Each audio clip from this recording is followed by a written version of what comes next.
উপজেলা চায়ের পক্ষ থেকে দোয়া চাওয়া হয়েছে, আল্লাহ পাক যেন এই কাজে খরচ করে দেয়। দোয়া করি ইনশাআল্লাহ। বেশ কিছু মানুষ দোয়া চাইছেন, সবার জন্য দোয়া করি। আগামীকালকে লালবাংলার মাঠে ইমাম উলামা পরিষদের পক্ষ থেকে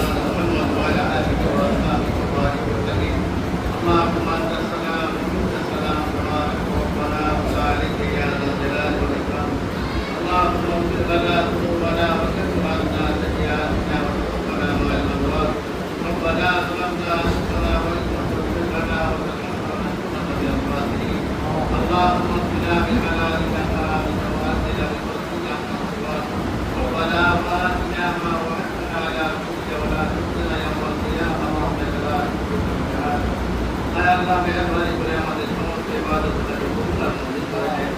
আল্লাহ ছোটখাটো আমাদের রসুল আমাদের সবাইকে মাফ করে দেন। আল্লাহ বিশেষ করে আমাদের আত্মীয়স্বজন যারা ইন্তেকাল করেছেন সবাইকে মাফ করে দেন। আল্লাহ পবিত্র জুমার নামাজ আপনাকে কবুল আর মঞ্জুর করে দেন। আল্লাহ রসুল আমাদের জীবনে আসমানি দান করে, আসমানি জিন্দেগি করার তৌফিক দান করে। রাসূল পাক সাল্লাল্লাহু আলাইহি ওয়াসাল্লামের সুন্নাত অনুযায়ী জীবনযাপন করার তৌফিক দান করে।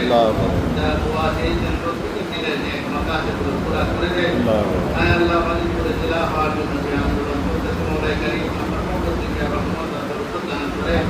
আল্লাহ এই আন্দোলনকে কবুল করে মওলাই কারীম জেলা হওয়ার ব্যবস্থা আসান করে দেন। আল্লাহ আরো যারা দোয়া চেয়েছেন প্রত্যেকের দিনের নেক মাকাসিদগুলো পুরা করে দেন।